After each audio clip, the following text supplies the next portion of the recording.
Welcome in to another episode of Down South Ball Talk, hosted by LT.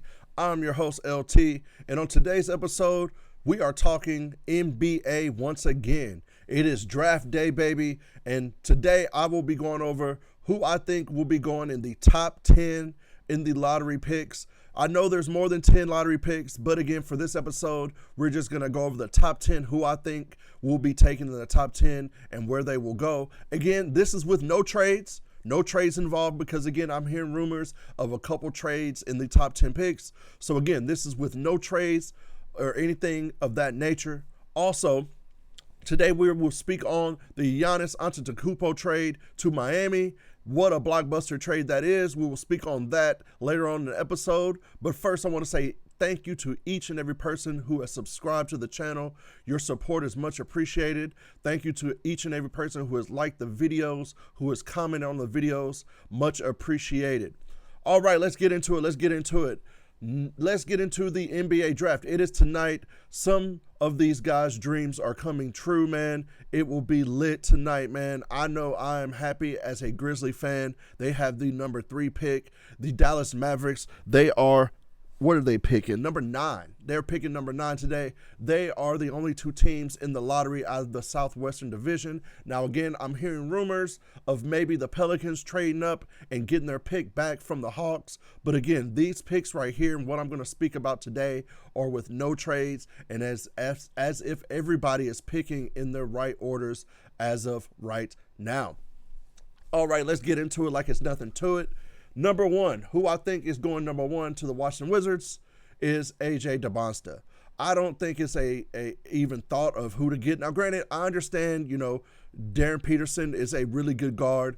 Again, today, something I heard, I thought he was 6'6", but he measured in at 6'4.5" at the combine. I did not know that until today, so that swayed my thinking a lot. But again, just even before then, I thought AJ was the number 1 pick.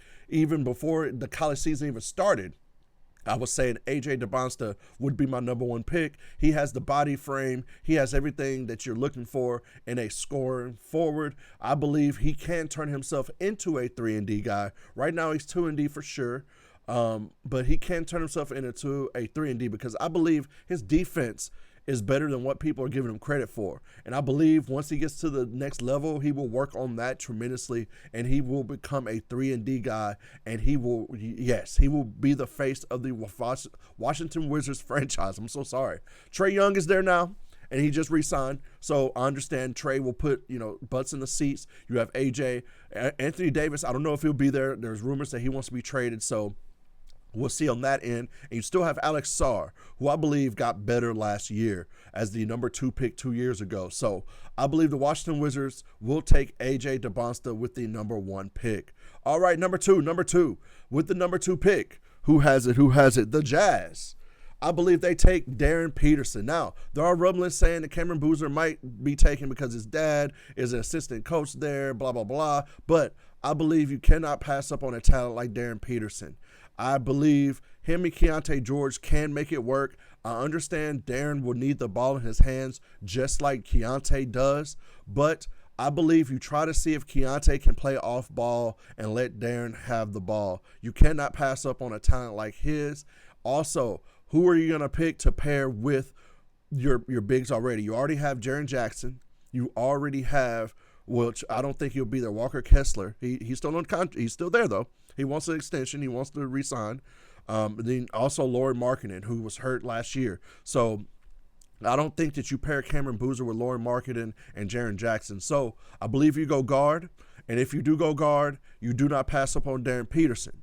With that being said, do I think that they would? Maybe. Who knows? But I highly doubt that the Utah Jazz are going to pass up on Darren because people are putting a big deal about him not working out for them, but he did speak to them. He had an interview with them. So, yes, I believe he would go there just like last year Ace Bailey and his people discussed that he did not want to be there, and look where he ended up. So, yes, I believe with the number 2 pick, Darren Peterson gets picked to the Utah Jazz. All right, coming in number 3. The Memphis Grizzlies. Oh, man, this is my team. I'm a Memphis Grizzly fan. But again, on this channel, we are not biased towards the Grizzlies. We call it like we see it. And who do I think the Grizzlies go with the number 3 pick? I think it will be Cameron Boozer from Duke. You cannot pass up on him. He is a winner, period. And I believe the Memphis Grizzlies have, after today, the culture completely changes to something different that we haven't seen yet. Don't know what it is. I just hope it is a winning culture. You pair Cameron Boozer with Zach Edey, rebounds after rebounds after rebounds after rebounds. That's all I can say with that, for sure. Then you have a second-year Cedric Coward coming in, G.G. Jackson. You also, whoever you get for Ja Morant once you trade him. Yes, so I believe Cameron Boozer fits well with the Grizzlies. I believe he comes in and automatically becomes a 18-8 guy off the rip. That's just the floor. So, yes, I believe that Cameron Boozer goes to the Memphis Grizzlies with the number 3 pick. All right, moving on. With the number 4 pick, I believe the Chicago Bulls go with Caleb Wilson. To me, these are the 4 can't-miss picks in this draft. Obviously, I think there's 5, but the 5th one is a debatable. We'll get into that in a second. But these are the top 4 can't-miss picks in this year's draft, and I believe Caleb Wilson goes to the Bulls. They just made a trade for Nick Claxton, so you put him and Nick Claxton beside each other. I think everybody's gearing up and seeing how Wemby is. He's 7'5", so how can you stop that? So everybody else is going to be trying to stop it too. So you have to have something. Even though the Bulls are in the East, they're still going to try to come out of the East and try to compete for a championship. So to get there, you need big men.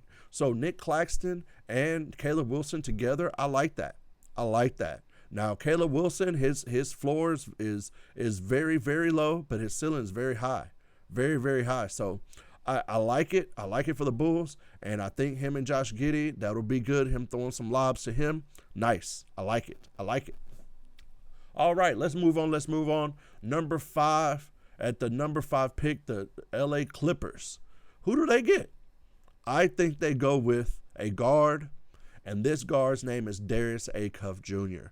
Now, a lot of people are saying, well, him and Darius are kind of play the same position, all this. Well, I think you draft best player available here.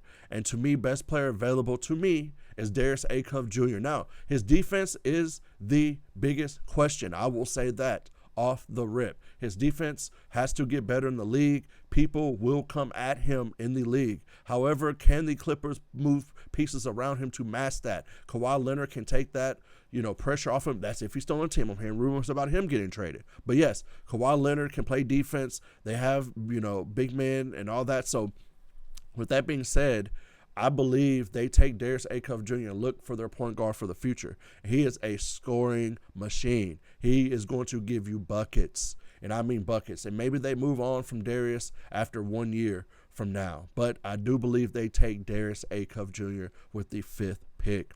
All right. Let's keep it moving. With the 6th pick, who has it? The Sacramento Kings. All right, they need a lot of things, and especially with Sabonis supposedly wanting to be traded. There's rumors of him wanting to be out. Yeah, Sacramento has been a bad team for a while. They got some decent pieces. I like when they light the beam and all that. I love all that. However, let's be real, they're not a great team.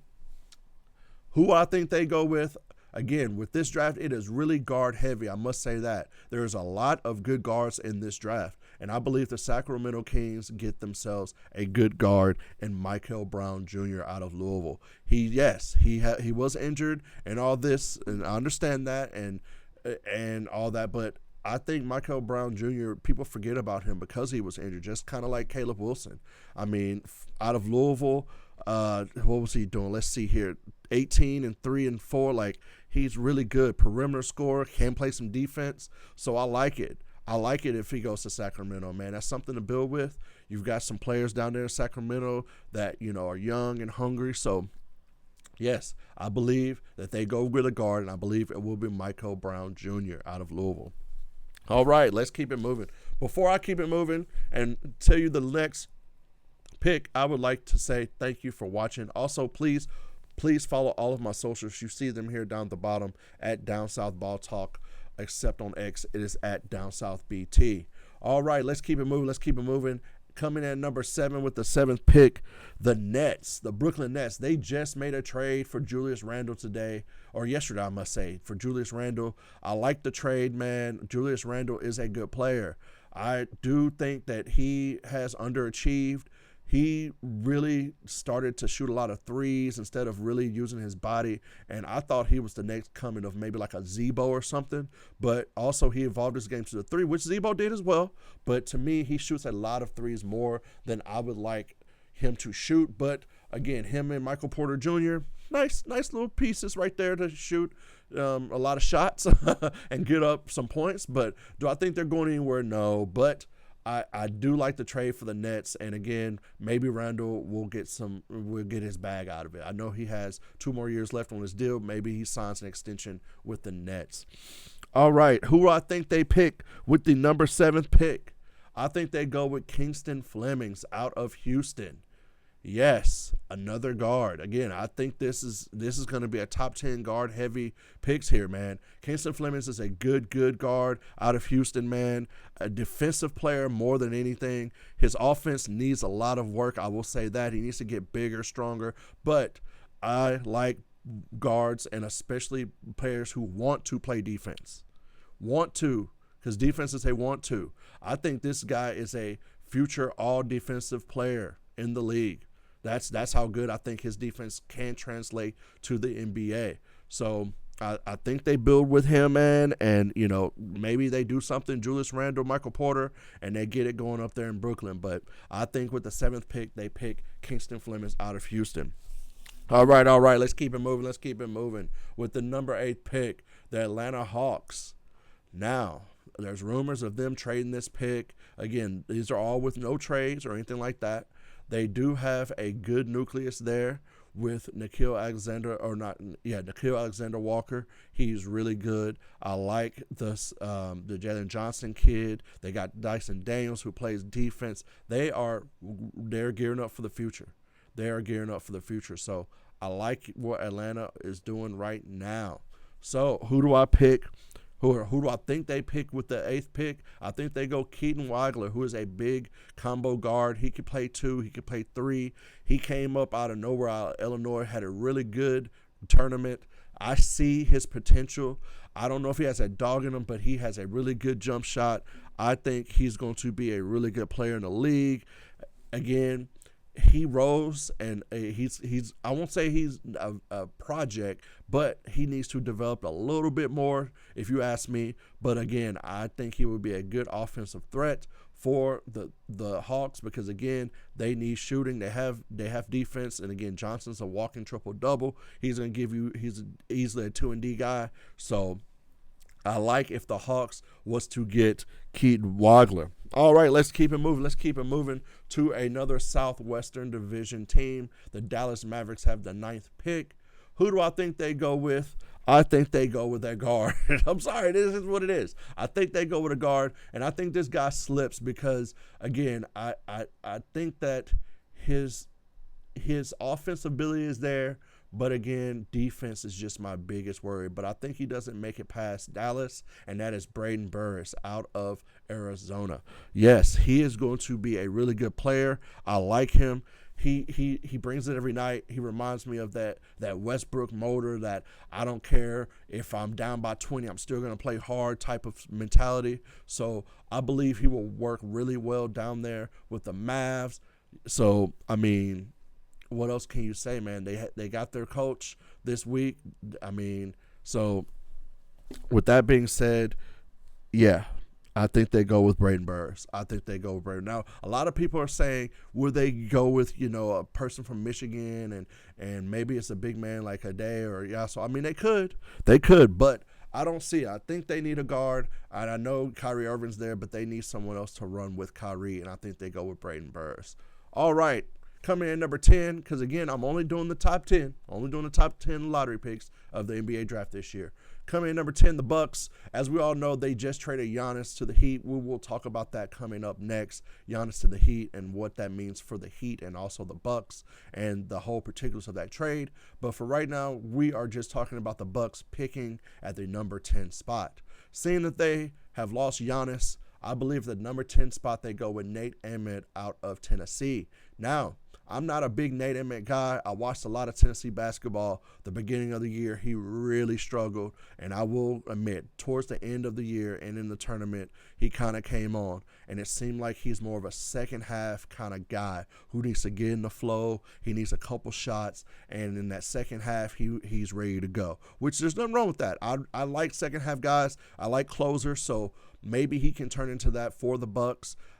So I believe with the 10th pick, they get their forward, which is a stretch forward, and Nate Emmett, and his ceiling is high. If you can harness that talent, I see it. Because, again, he's flashed. I'm not sitting there saying he has not flashed. He definitely flashed at Tennessee. However, I'm just not a big Nate Emmett fan. I just don't see the top 10 potential that people see, but he did flash of some top 10 potential. I will say that. It's just about being consistent for me with Nate Emmett. So we shall see if he does get drafted by the Bucks at the 10th pick and, gets thrown in there. He will be there with, Tyler Hero and some other people. So let's get into the Bucks. Let's get into it. 1 second. Let's get into the Bucks and their trade.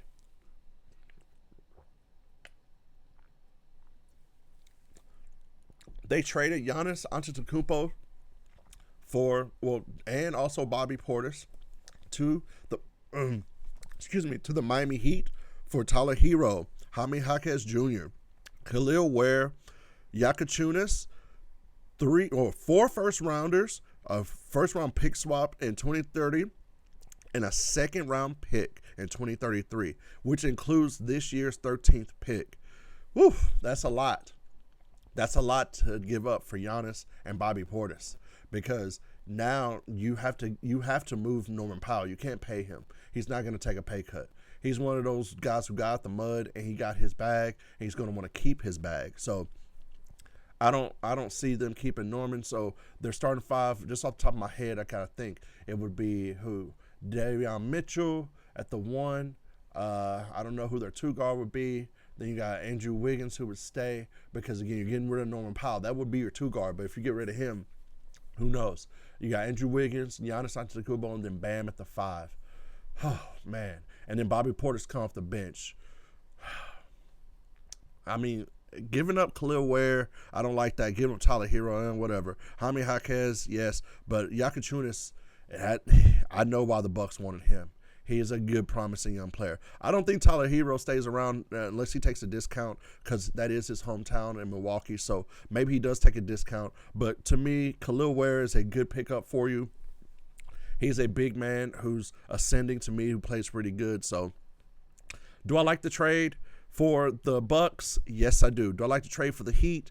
Yes, I do. They went and got a superstar that they needed. They make themselves relevant again. I like Bobby Portis. I always say he's a really good bench player. Come off the bench, he's easily going to give you 15 and 6 easily in his sleep. So I like that coming off the bench. You just have to fill it out. I believe a person like a Middleton might go to Miami, take the vet minimum to go play with his homie, try to win another ring. He's already got his bag. He was in purgatory with the Wizards. He does not want to go back to a bad team. So I believe he goes to the Heat, because they won't be a bad team. I believe they won't be a playing team. I believe they'll be maybe 5th, 6th seed in the East, maybe even 4th, depending on injuries and things like that. Because when healthy, Giannis is a force.